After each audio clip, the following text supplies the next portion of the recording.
टीना का घर नदी के पास में ही है और उस नदी में एक डॉल्फिन रहती है। रीना की माँ मालती हर रोज नदी में स्नान करने के लिए जाती है और वो डॉल्फिन उसके पास आ जाती है और अपने मुंह से आवाज करती है, आज तू फिर आ गई बदमाश। तेरे लिए हर रोज फल कहाँ से लाऊंगी मैं? ये ले, आज एक अमरूद लाई हूँ। ये बोलकर मालती ने अमरूद फेंका और उस डॉल्फिन ने पानी में छलांग लगाकर उस अमरूद को पकड़ लिया और बड़े मजे से खाने लगी। ये देखकर टीना जोर जोर से हंसने लगी।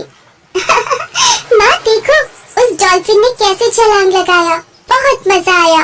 हाँ बेटी, ये डॉल्फिन मुझसे बहुत प्यार करती है। इसे फल खाने का बड़ा शौक है, इसीलिए मैं इसे हर रोज बगीचे से एक फल ला कर देती हूँ। मैं भी अब से हर रोज इसे फल ला कर दूंगी माँ। एक दिन मालती और टीना नदी से नहाकर घर गई तो देखा घर के अंदर सब कुछ बिखरा पड़ा है। ये क्या माँ, ये किसने किया? लगता है तेरे पिता आए थे यहाँ पैसे लेने। तभी पीछे से मालती का पति रमेश आ गया। रमेश शराबी था, वो शराब के नशे में था। उसने कहा, आए थे नहीं आए हैं, मेरे पास पैसे नहीं है, जल्दी से मुझे पैसे दे। मेरे पास भी कहाँ से आएंगे पैसे? क्यों, लोगों के घर में काम करती है ना तू, वहाँ से पैसे मिलते तो है। लेकिन वो सब घर चलाने में और टीना की पढ़ाई में खत्म हो जाता है। ओए सुन, मेरे साथ चालाकी मत कर समझी, पैसे दे नहीं तो मार मार के हड्डी पसली एक कर दूंगा। ये बोलकर रमेश ने मालती को एक थप्पड़ मारा। मालती गिर पड़ी। माँ, आपको लगी तो नहीं? माँ, नहीं बेटी, मैं ठीक हूँ, तू अंदर जा। नहीं, मैं अंदर नहीं जाऊंगी। पापा ने आपको क्यों मारा? आपको किसने हक दिया माँ पर हाथ उठाने का? अरे बाप रे, ये छोटी वाली भी अब ज्यादा बोलने लगी है।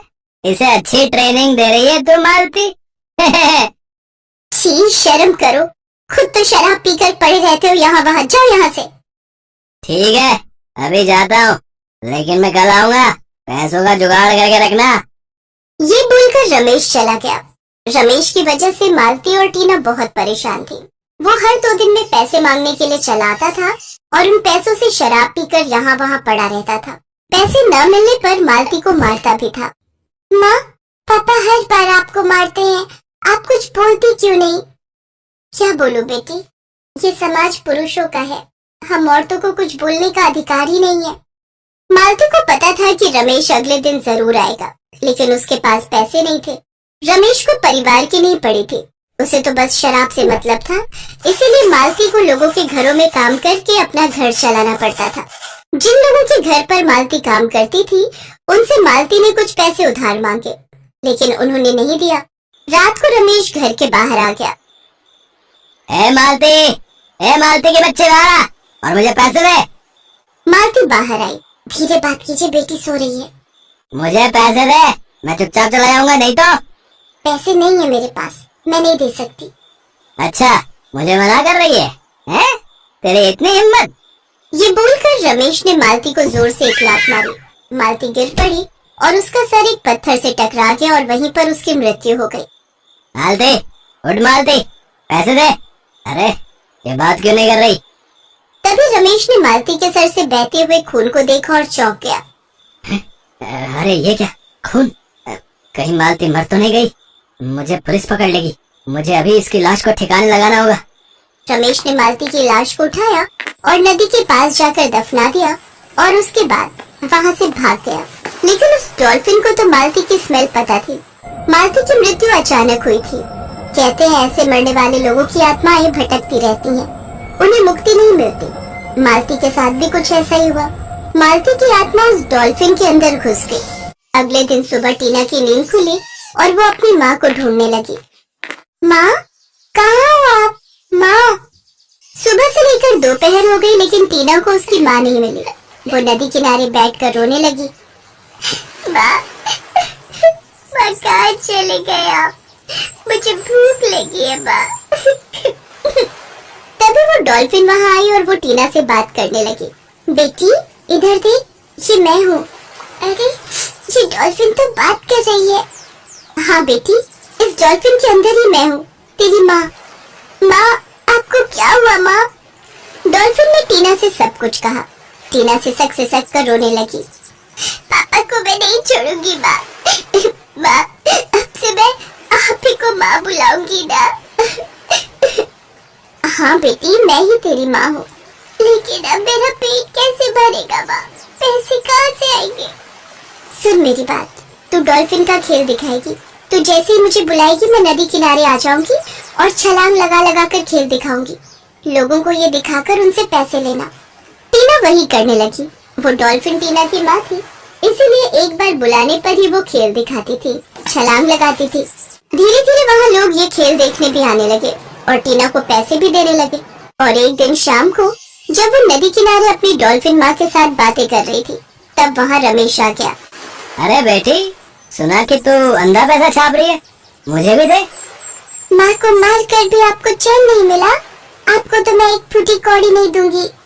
रमेश टीना को मारने के लिए आगे बढ़ा, लेकिन तभी डॉल्फिन ने छलांग लगाई और अपनी पूंछ से रमेश को जोर से एक चमाट मारा और फिर उसे मारती गई जब तक वो बेहोश नहीं हो गया। टीना को परेशान करने लायक वो बचा ही नहीं। उसके बाद से डॉल्फिन माँ और टीना एक दूसरे का साथ देती रही और खुशी खुशी जिंदगी बिताने लगी।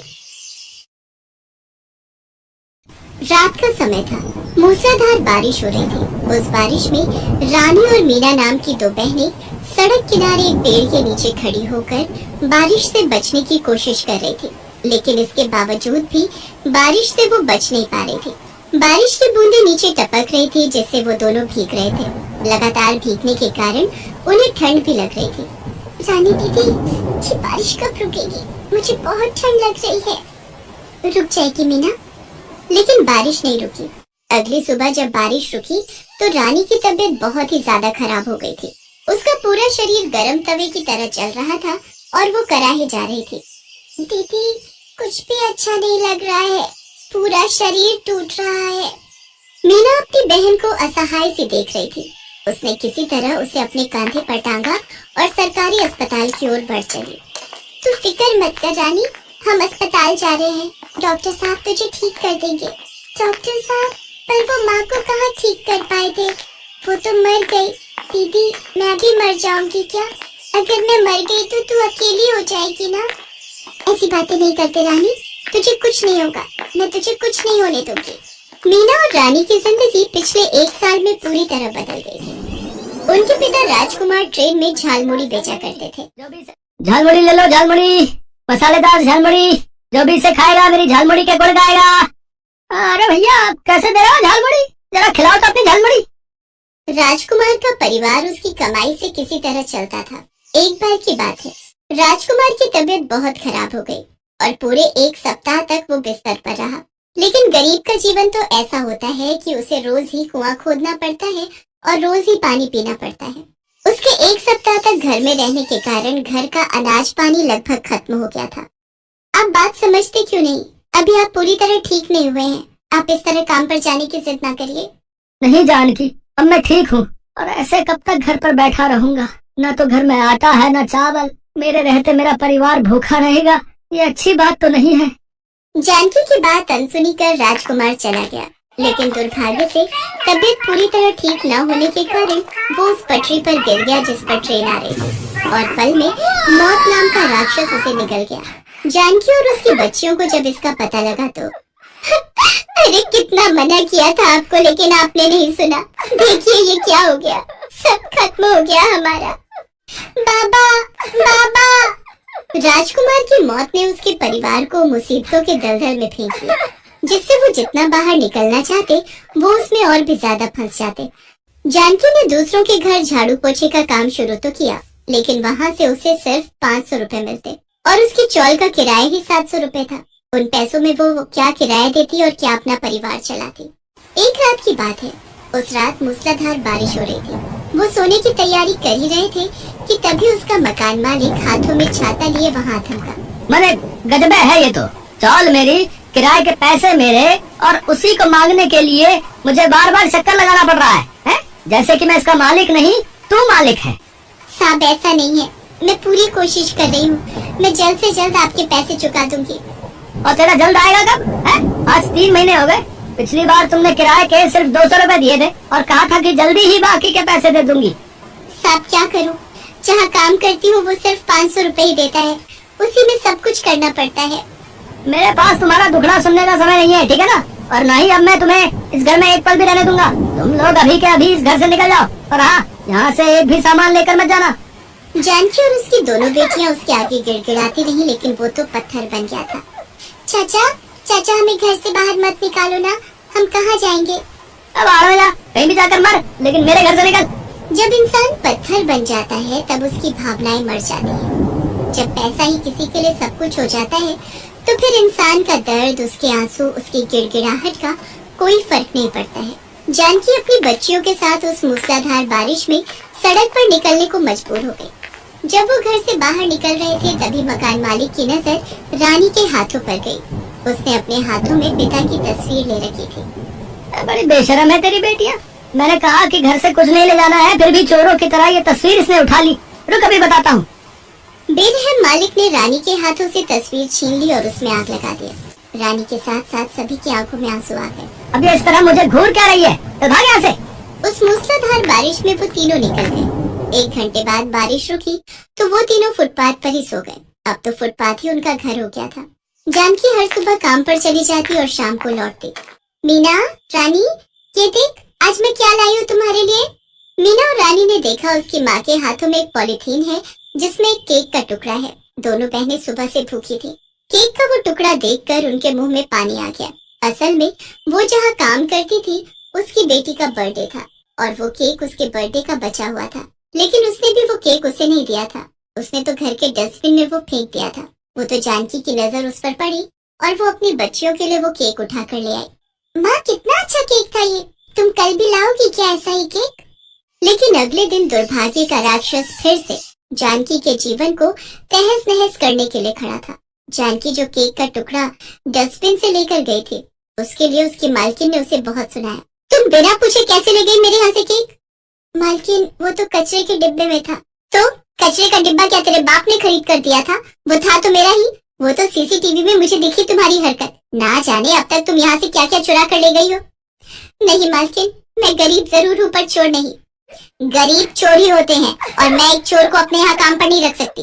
तुम अभी के अभी यहाँ से निकल जाओ, नहीं तो मैं पुलिस को बुलाऊंगी। एक बार फिर से गिड़गिड़ाहट के बोल जानकी के मुंह से फूट रहे थे, लेकिन उसकी मालकिन पत्थर बन चुकी थी। उसकी नौकरी चली गई।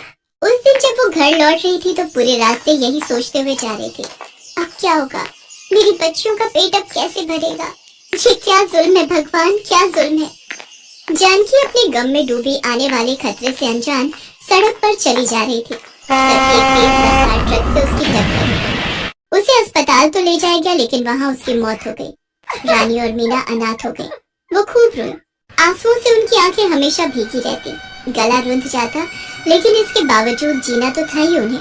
उन्होंने भीख मांगकर अपना गुजारा करना शुरू कर दिया, लेकिन हाथ पैर सही सलामत है तुम दोनों के, लेकिन मेहनत करके तो खाना नहीं। चलो भागो यहाँ से, बस वह भीख मांगने निकल आए।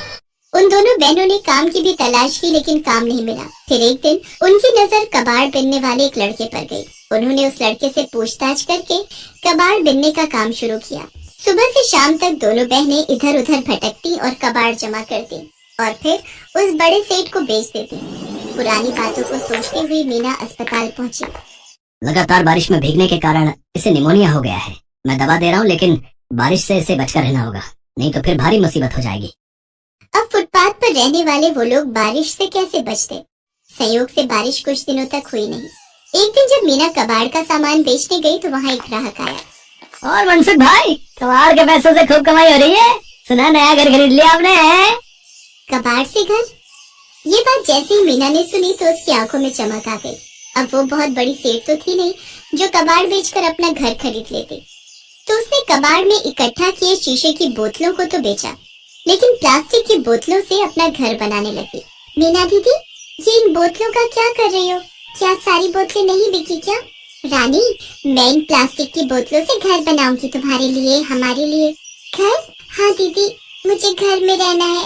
बारिश में भीगकर फिर से बीमार नहीं होना है। देखो तो, मैं बीमार हो गई तो तुम्हें कितना काम करना होता है। तुम उसकी परवाह मत करो बहन, जीवन है तो काम तो करना ही होगा। लेकिन मैं तुम्हें भरोसा दिलाती हूँ कि अब हमारे सिर पर भी छत होगी, कोई हमें कभी निकालेगा नहीं, देख लेना। कड़ी मेहनत और मीना के जुनून ने 2 महीने में प्लास्टिक का एक घर बना दिया। जो भी उस घर को देखता उसकी आंखें फटी की फटी रह जाती। लेकिन सभी उन बहनों की मेहनत